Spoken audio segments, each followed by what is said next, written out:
My name is Ethan Parker, and for most of my life, I believed in simple things. Work hard, treat people with respect, keep your word, and love your partner like you actually mean it. That was the foundation I built my life on. That was what I believed kept marriages alive. Consistency, honesty, effort. Melissa and I had been together nearly a decade, married for 7 years, and in my mind we were steady. Not perfect, but steady. I run an auto repair shop just outside Boulder. It's not a flashy business, but it's mine. Built it up from the ground with money I'd saved flipping cars in high school and nights spent studying wiring diagrams when everyone else was out drinking. It's the kind of place where people still hand you a tip in cash and thank you for being honest. Melissa, on the other hand, works in cybersecurity, some fancy startup in downtown Denver.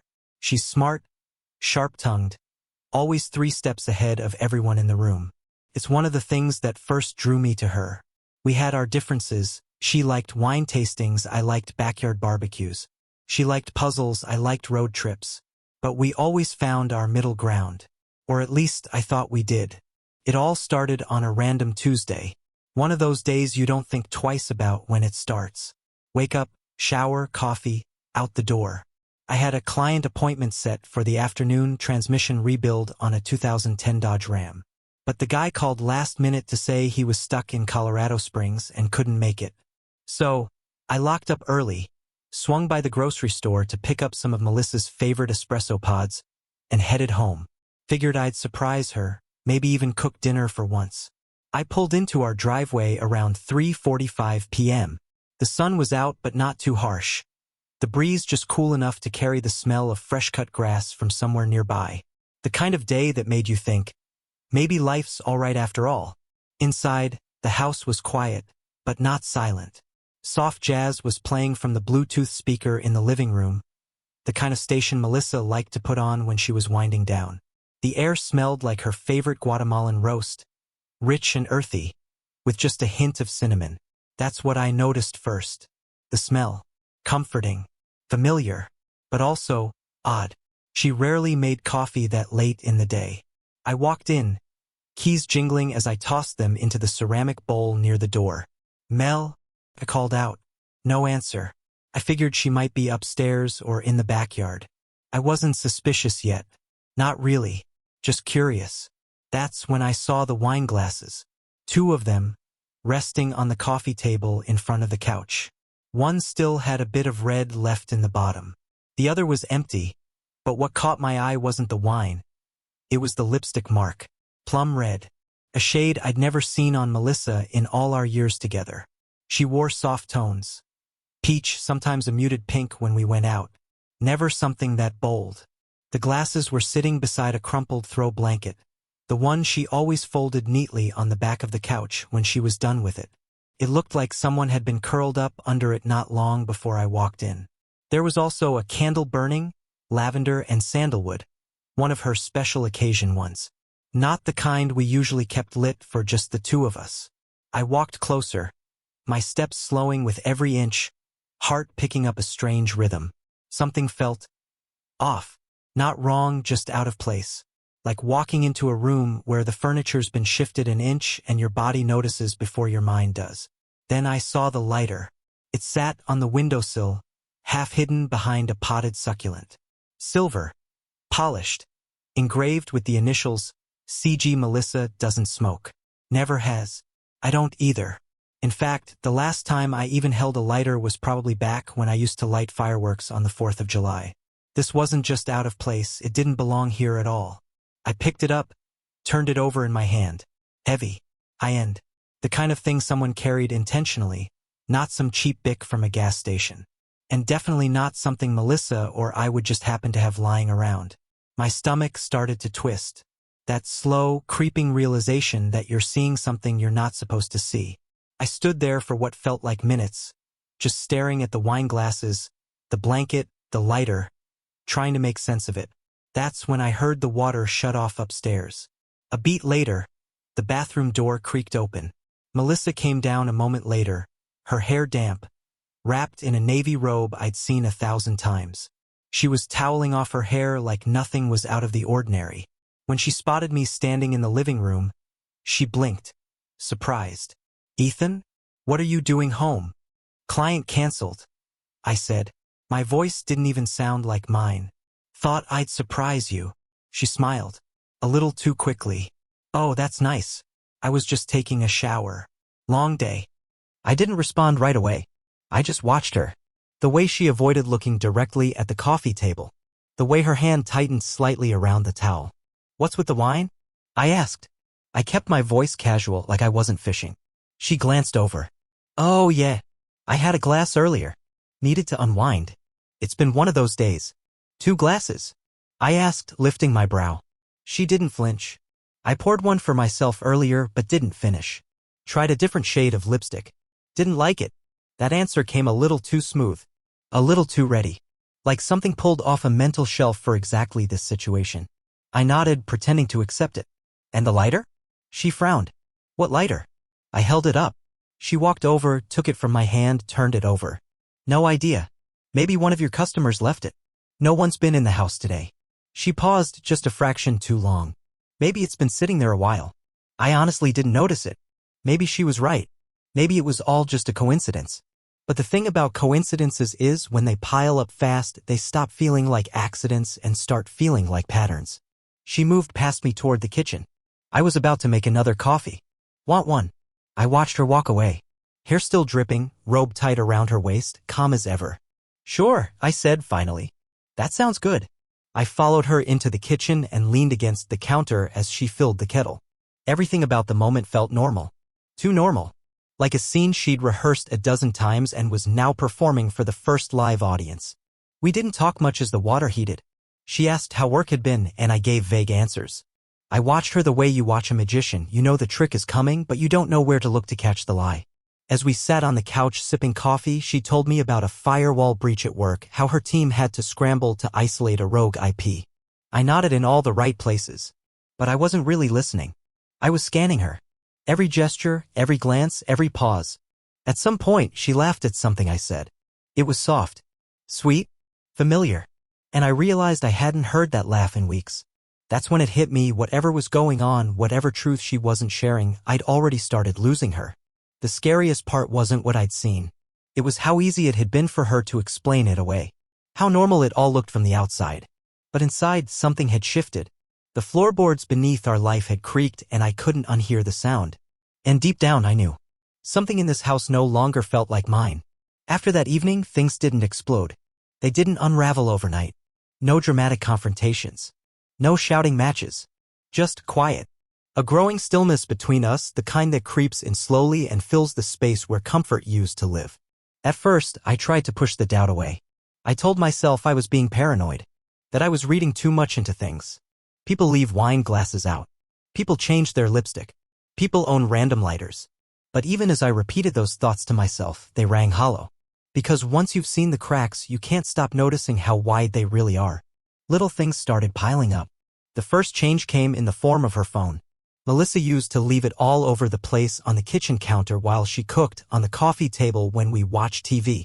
Sometimes she'd even forget where she left it and ask me to call it for her.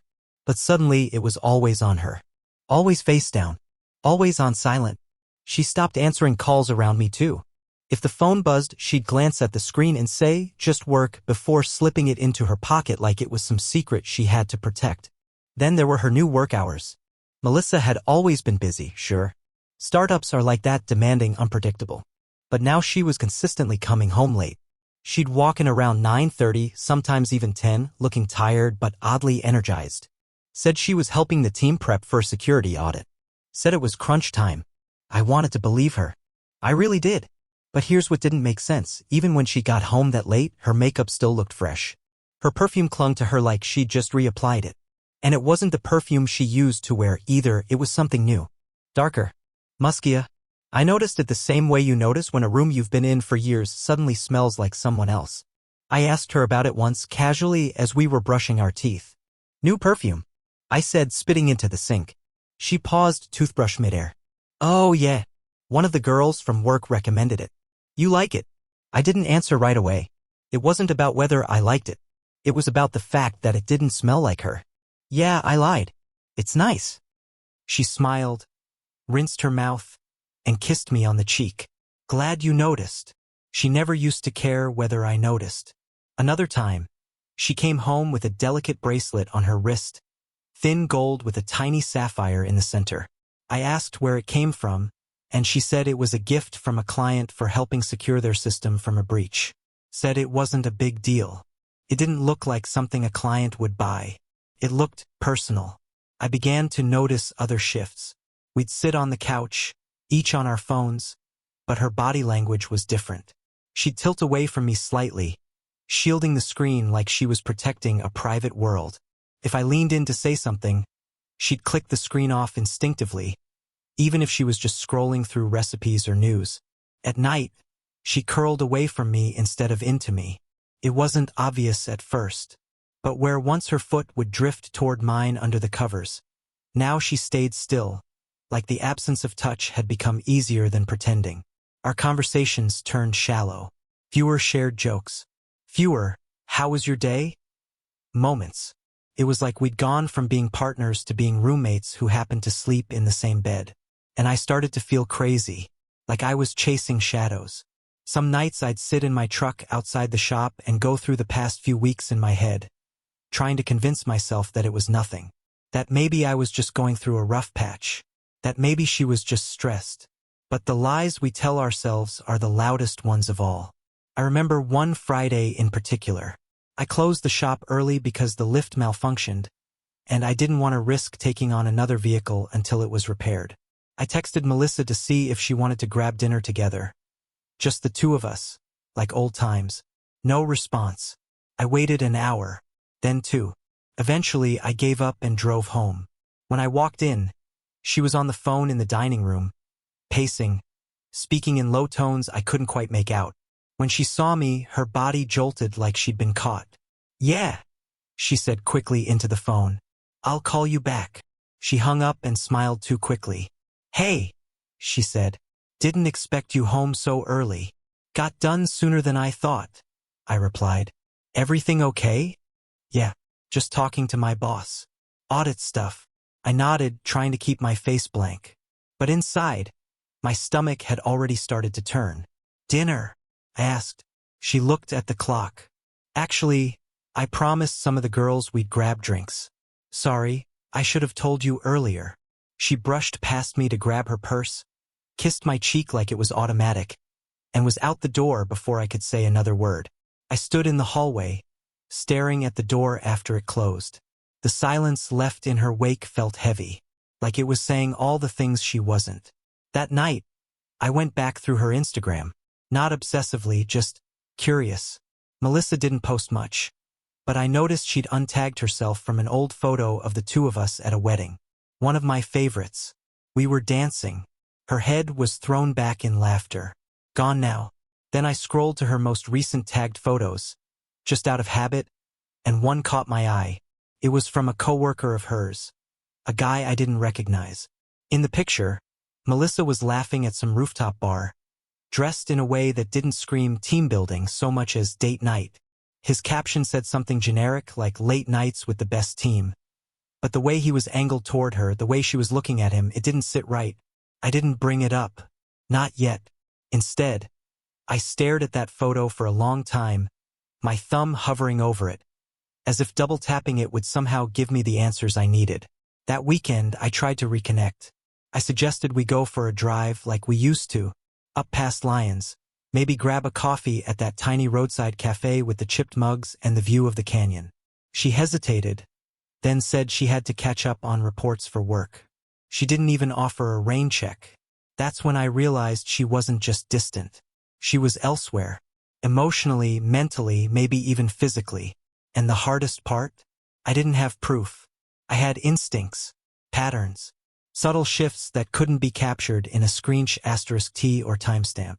I had the kind of gut feeling that keeps you up at night, wondering if you're the one who's changed, or if the person you love is simply slipping through your fingers. One night, after she'd fallen asleep, I sat in the kitchen with the lights off. Just me, a glass of whiskey, and the hum of the refrigerator. And I started writing it all down. Every inconsistency, every off moment, every excuse that didn't feel quite right. I didn't know what I was going to do with it yet, but something told me I'd need it, because the silence between us wasn't just silence anymore. It was evidence. It happened on a Saturday night. Not a holiday, not a date to remember. Just another evening that should have been simple. Leftovers in the fridge, laundry half folded in a basket, the kind of night where the world slows down a bit and you exhale. But instead, that was the night everything crystallized. I'd fallen asleep on the couch. ESPN was murmuring quietly in the background. The game long over. Melissa had gone to bed earlier, or so I thought. It was around 3 a.m. when I stirred. Not from a nightmare or a noise, but from a strange stillness. The kind of silence that makes your skin crawl because it doesn't feel natural. That's when I heard the water running upstairs. At first, I figured she might have gotten up for a drink or to use the bathroom. But something in the air was off. Too quiet, too careful. I rose slowly, heart already picking up a strange, dull rhythm in my chest. I padded barefoot up the stairs, careful not to let the steps creak. The bathroom door wasn't fully shut, just cracked open a sliver. The overhead light glowed softly, casting shadows across the hallway. The water was running, yes, but faint, like it was just there to cover up other sounds. That's when I heard her voice. Not loud, not clear, but soft. Mate. I edged closer, silent as a ghost. Inside, she was sitting on the closed lid of the toilet, her knees pulled up slightly, robe wrapped tight around her. The phone was in her hand, lit up with the soft glow of a video call. I could see his face. Blurry at first, but then it sharpened as she shifted and the screen angled toward me. Young, clean-shaven, smiling with that annoying kind of confidence I didn't recognize. Melissa was leaning forward, elbow on her thigh, smiling back. Not the kind of smile you give a friend. Not even the kind you give a colleague after a long week. It was the kind of smile I hadn't seen in a long time, the kind I thought was just gone, reserved for another time, another life.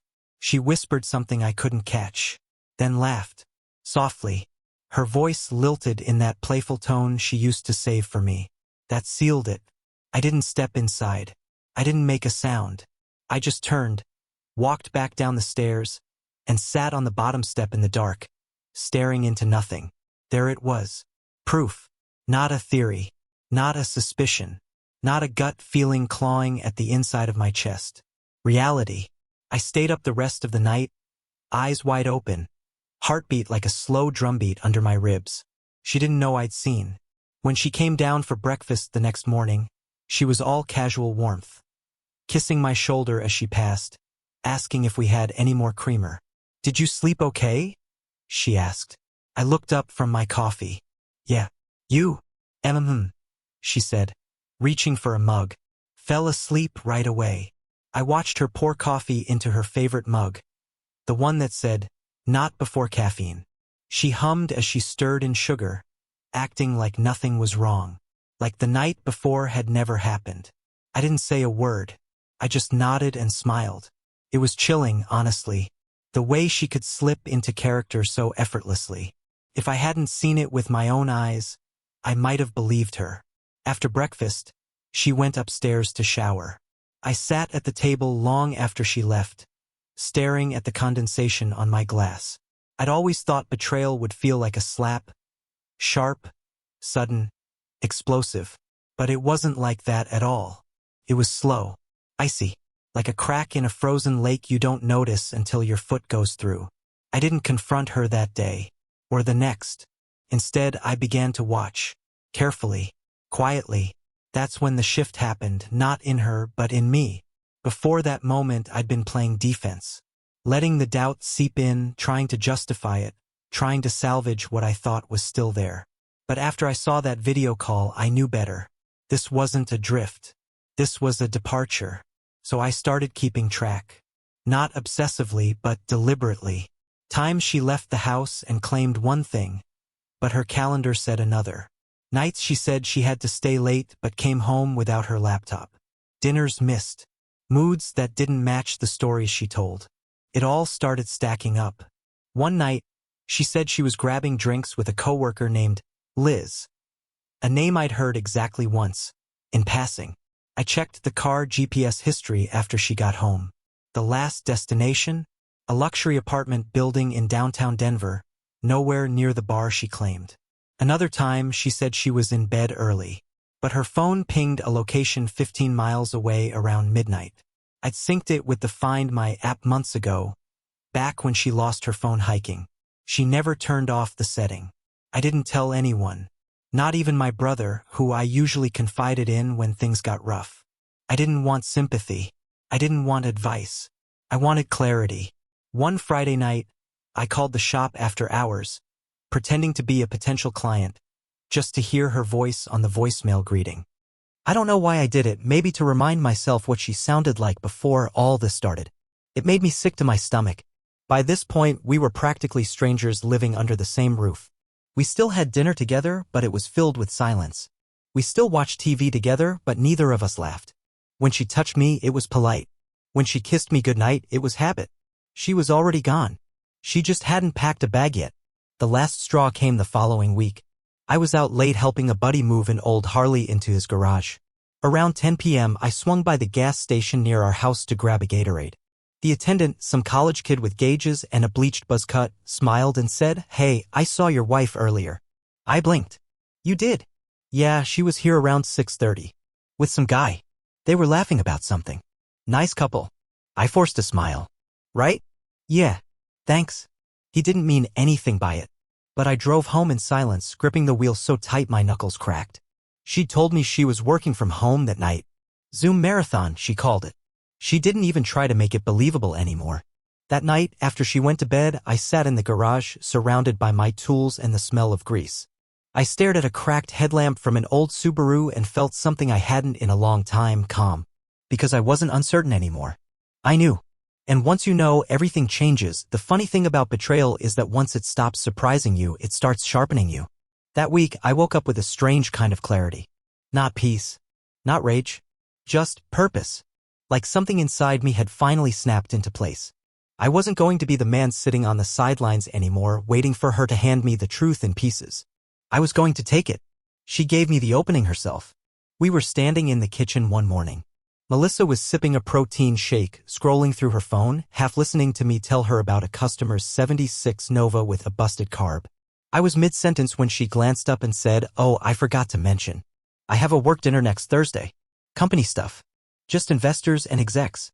She said it casually, as if we were still doing that, still pretending we shared a life that included updates like that. "Fancy?" I asked, leaning against the counter. "Kind of," she said.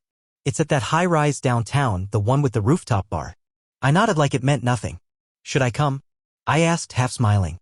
That froze her for a second, just long enough to see the calculation behind her eyes. She recovered quickly. "It's pretty limited. Internal only. More of a strategy thing. I'll be in and out." She turned back to her phone, but I wasn't watching the screen. I was watching her thumb tap nervously on the edge of the glass. That was all I needed. I didn't say another word.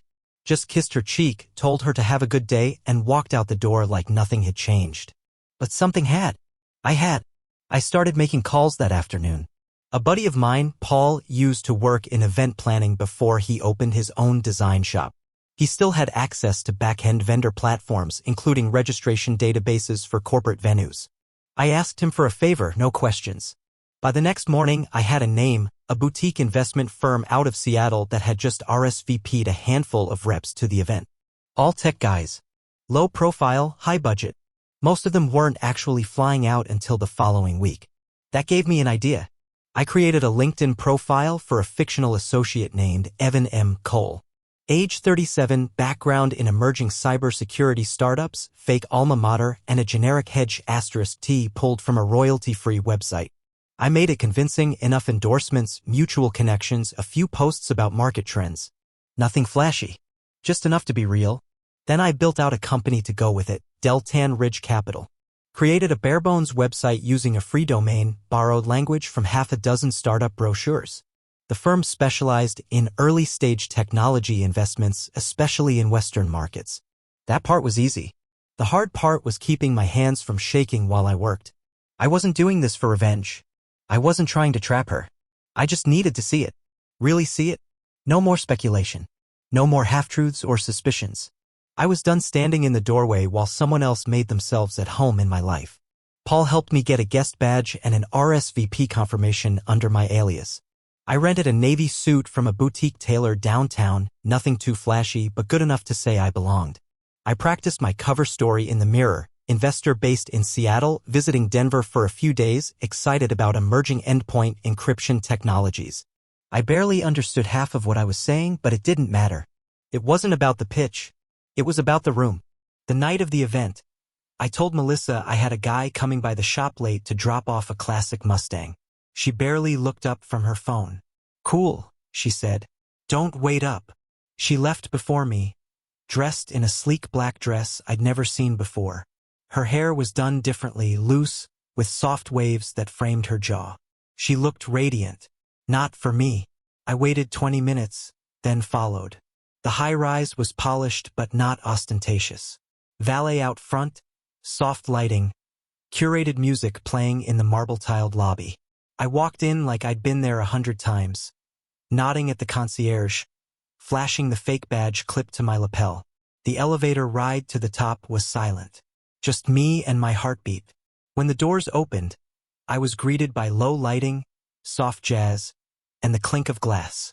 Waiters moved silently between clusters of well-dressed people, trays balanced on palms.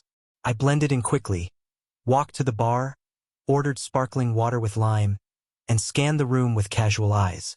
She was near the back. Melissa. She stood in a group of 4, talking with easy laughter, hand wrapped loosely around a glass of red wine. Her posture was relaxed, more fluid than I'd seen in months. Like this was where she truly existed. Beside her stood a man. Tall, younger, dressed like he didn't need to prove anything. He wasn't touching her, not exactly, but the space between them told me everything. Mate proximity. The way his hand lingered a second too long on the small of her back when someone walked by. The way she tilted her head toward him when he whispered something. I didn't move, didn't flinch, just watched. Eventually, they slipped out of the crowd and headed toward the rooftop terrace. I waited a full minute, then followed at a distance. The terrace was softly lit with string lights, the city stretching out in every direction. The hum of conversation and music faded the farther I stepped into the open air. They stood by the railing.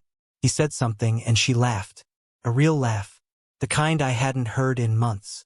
Then she reached up and brushed something off his lapel. An invisible speck. Her fingers lingered just a second too long. He leaned in, and she didn't move. Their lips met, slow, deliberate, not stolen, not rushed. She wanted that kiss. That was the moment. I didn't gasp, didn't storm forward. I didn't cry. I simply raised my phone, angled it carefully, and took a photo. A single frame. Not to humiliate her. Not to post anywhere. Just for me. Proof that what I felt wasn't delusion. That I wasn't crazy. That the woman I shared a life with had chosen someone else. Right in front of a city skyline. I left the way I came, in silence. No one noticed me. No one asked questions. I got into my truck, sat there for a while, and stared at the photo. Melissa and her lover, lips pressed under the Denver sky, unaware of the man parked below who had once been her husband in everything but name. I didn't rage. I didn't scream. I just breathed. For the first time in a long time, it felt honest. Because now I knew, not just what she'd done, but that she'd meant to. The photo lived on my phone for 3 days before I touched it again. I didn't know what to do with it at first. I didn't sleep much that weekend. I'd lie in bed staring at the ceiling while Melissa dozed a few feet away, her breathing steady, unaware that I had already left her in every way but physically. She didn't know that I knew. Not yet. On Sunday afternoon, I caught her humming in the kitchen, barefoot, pouring 2 glasses of wine. She said one was for me, but I watched her sip from both before offering one my way. Slipped into old habits like nothing had changed. Like she hadn't kissed another man under string lights while I stood 30 feet away. I took the glass and nodded. Didn't drink it. She curled up on the couch with her laptop, claiming she had emails to get through before Monday. I sat across the room, phone in hand, staring at that rooftop photo again. I zoomed in, not to relive it, but to study her expression. Eyes closed, hand on his chest. Every muscle in her body relaxed like she was exactly where she wanted to be. I wondered how many times she'd looked like that with him, and how many times she'd come home after, curled up next to me in bed, wearing a lie like a second skin. The next morning, she was already gone when I woke up. Her mug sat on the kitchen table, still half full. She'd scribbled a note. Big day, meetings all afternoon, don't forget to call your mom. As if that somehow made her the attentive wife again. I stared at the note longer than I cared to admit. Then I threw it away. That night, I started building the folder. Not a revenge file. Not some theatrical gotcha. Just documentation. A timeline. A record. I needed to collect the truth in a form I couldn't argue with. Because part of me still wanted to believe there was a way this was all a mistake. That I'd misunderstood the signs. That somehow this was salvageable. But I knew better. So I backed up her calendar entries. Saved *TS of texts I had quietly airdropped from her phone to mine the previous week when she left it unattended on the bathroom counter. Short messages. Harmless at first glance. But once you know the context, nothing's harmless. There were plans to catch up outside of work. Private threads with no attachments, just brief phrases like, "Same spot Thursday? Missed you yesterday. Still thinking about that night. You looked incredible." I opened her private Gmail, one she hadn't used in years, supposedly. I knew the password. She hadn't changed it. Maybe she didn't think she needed to. Maybe she thought I'd never look. Inside were confirmation emails for hotel reservations. 2 names, always hers and GC, a few miles out of town. Short stays. Always on weekday evenings. There was one from 2 weeks ago, the same day she told me she'd had a double shift. I started printing.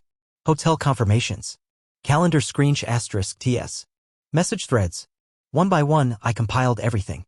I kept it methodical. No emotion. Just facts. Then I printed out the company's internal code of conduct. Melissa was technically in a leadership position. The guy Gavin apparently was her subordinate. The policy on interoffice relationships was clear, disclosure required. Non-disclosure grounds for disciplinary review. I highlighted the relevant sections. And finally, the photo. I printed it on glossy paper 4x6, the way people use to print vacation memories. She and Gavin, mid-kiss, under glowing lights. A snapshot *T of a lie she never expected me to witness. I slipped it all into a manila folder. No label. No note. I didn't say anything the rest of the evening. I cleaned the dishes. I watched part of a movie. She scrolled Instagram and giggled at something she didn't show me.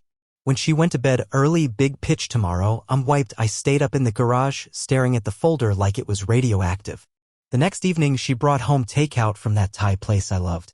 Red curry, extra spicy. She opened a bottle of wine. Said we should do more things like this. Like the old days. I nodded. Halfway through dinner, I stood up and walked to the office. Came back with the folder and placed it on the table beside her glass. Her smile faltered. "What's this?" I didn't answer. I sat back down. She opened it slowly, hands stiff, brows pinching together. I watched her face change as she flipped through each page. First confusion. Then pale silence. Then something harder to pin down, fear, maybe. Or guilt finally catching up to her. The photo came last. She stared at it for a long time. "You followed me?" she asked, not looking up. "No," I said calmly. "I was invited." She blinked. "What?" "I was there. I saw everything. I heard you laugh. I saw him touch your knee under the table. I watched you kiss him like you'd forgotten who I was." She set the folder down. "It's not what you think," she said, voice dry. "Don't," I said.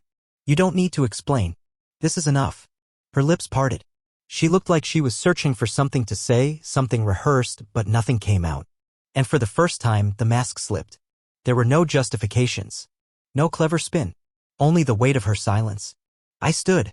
"You've been careful," I said. "I'll give you that. You built a whole second life around secrecy. But it's over now. I see it. I see you." She still didn't speak. Just stared at the folder like it might disappear if she blinked long enough. I left the room. Went to the porch. Listened to the wind slide through the trees. She didn't come after me. She knew. And so did I. That night, we slept in the same house but on opposite sides of the story. I laid awake listening to the occasional creak of floorboards, the opening and closing of a drawer. At one point, she passed by the guest room, paused outside the door, then kept walking. She never knocked. The next morning, she didn't say goodbye when she left for work. There was no note on the table, no half-full mug, just the echo of quiet and the feeling that something had finally, irrevocably broken. I didn't feel sad. Not really. Just clear. For the first time in weeks, maybe months, I wasn't spinning anymore. I wasn't pleading or pretending. I had the truth now. And no matter what came next, I wasn't letting it go.